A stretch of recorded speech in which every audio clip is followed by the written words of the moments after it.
like I just tripped over a root. Oh, my knee.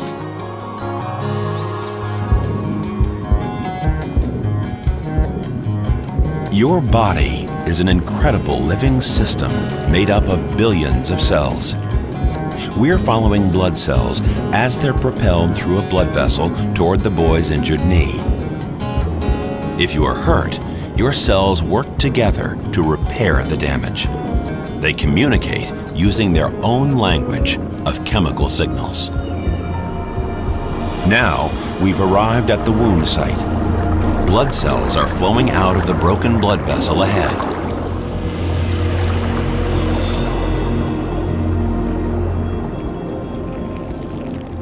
Moments after an injury, these blood cells and cell fragments start to form a mesh-like clot.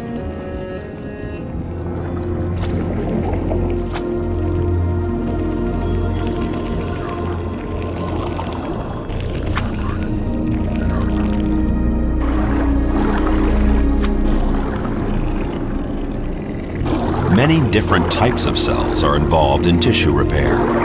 The flat, light-colored cells are fibroblasts. Early in the healing process, fibroblasts multiply and produce proteins that help to repair the damage. The smaller, dark cell fragments between the fibroblasts are platelets. When activated, platelets release a stream of protein messengers called growth factors to stimulate cell growth and tissue repair. To see how a growth factor from a platelet signals a nearby fibroblast cell, we need to swoop close to the rippling fibroblast surface. Fibroblasts, like all your cells, have a fluid outer membrane that regulates the flow of molecules in and out. The gray structures sticking out of the cell membrane are receptors for incoming signals. When the growth factor from the platelet, shown in purple and blue, encounters a matching receptor, it binds to it.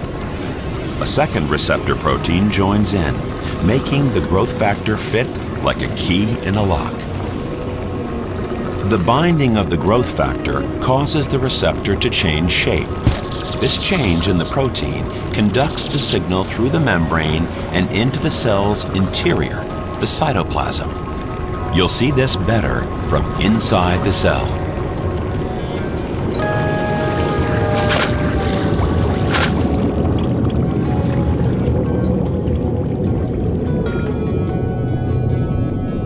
Beneath the cell membrane, you see the gray receptor ends surrounded by pink fibers.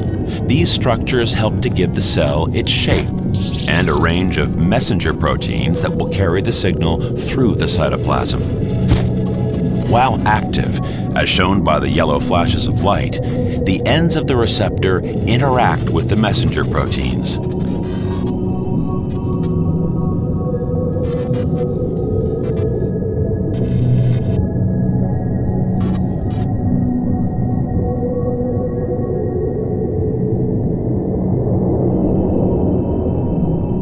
Now, we'll watch the action again from our position in the cell's cytoplasm. The growth factor binds the receptor proteins outside the cell, drawing the receptor ends together.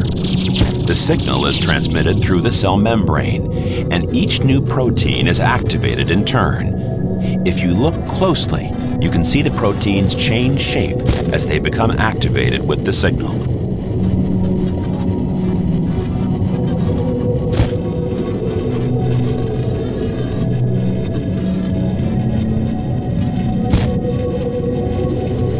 Each step of a pathway is under tight control to ensure that the correct message is relayed. For example, as this white protein accepts the signal, the blue protein comes in to deactivate the red one.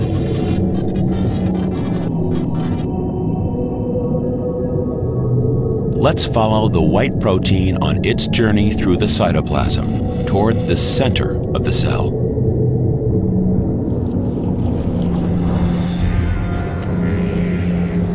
As we follow the signal to the nucleus, you'll see it passed from messenger to messenger.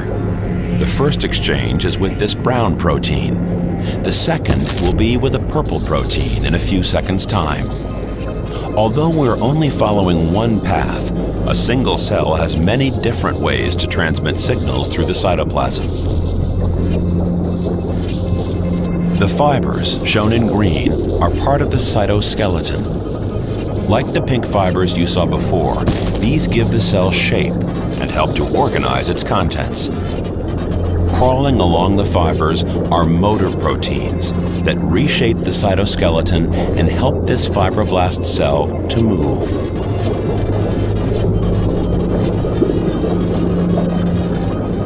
On our way, we will encounter other structures in the cytoplasm, known as organelles. On the right, you see glowing organelles called mitochondria, which generate energy for the cell.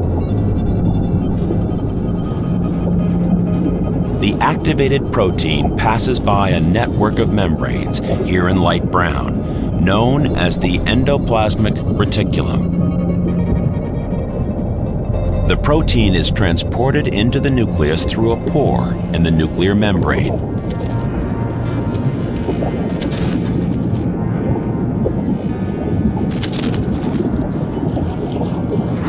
The nucleus contains tightly wound coils of DNA, shown in green. The protein messenger passes the signal to two other molecules that team up to locate a specific gene along the DNA. In this case, the gene carries the information to make a growth factor.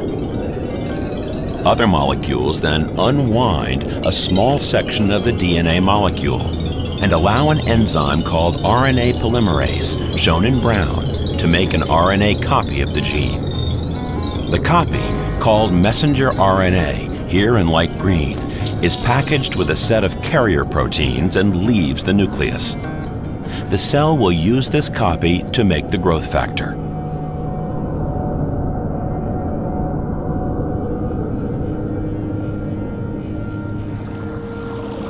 Now, we'll follow the messenger RNA copy back out of the nucleus to see how a new protein is made. On the left is the endoplasmic reticulum, which we've seen before, and on the right is a new structure called the Golgi apparatus, which we'll visit again later. Straight ahead are more of the glowing mitochondria. In the cytoplasm, the messenger RNA is released from its carrier proteins and binds to a complex called a ribosome. Here, the ribosome, a huge molecule, is shown as a multicolored structure. The ribosome reads the information encoded in the RNA and assembles a protein from amino acids found in the cell.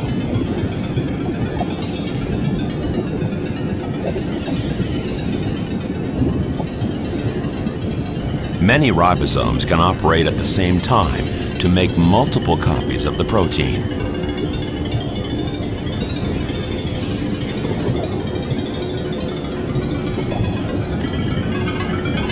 The ribosomes anchor on the outer membrane of the endoplasmic reticulum. If you look carefully, you can see the ghostly shapes of the newly made proteins accumulating on the inner side of the membrane. Once the job is done, the ribosomes and RNA part company.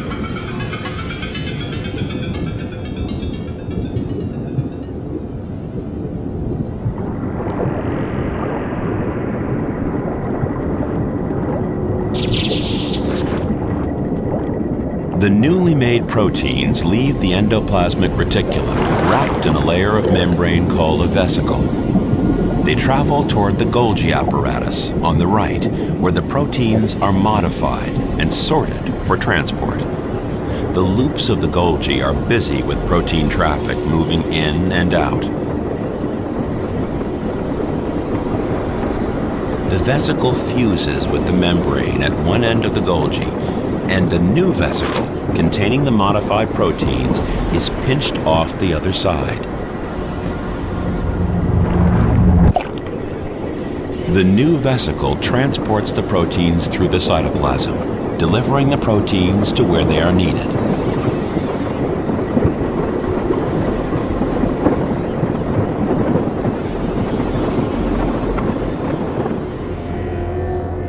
Some proteins are used inside the cell. Others, like these growth factors, must be exported.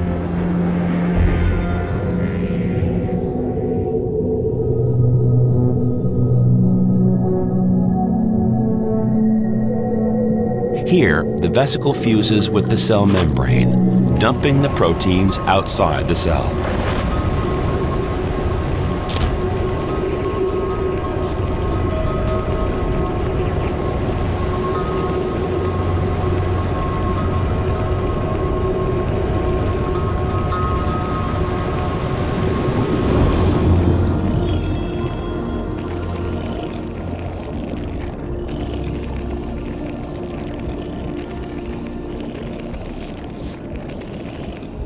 The released growth factors will communicate with other cells to continue the healing process. These growth factors will attract more fibroblasts to the wound site and remodel the clot for better healing. Other proteins produced by this signaling pathway will tell the fibroblast cell to grow and divide, making many new cells to heal the wound.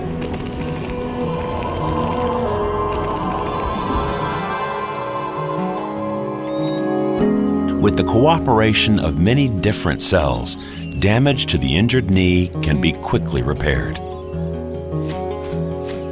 Every day, your cells communicate and cooperate to keep you healthy. They act and interact. They grow, divide, and die, all through the amazing language of cell signals.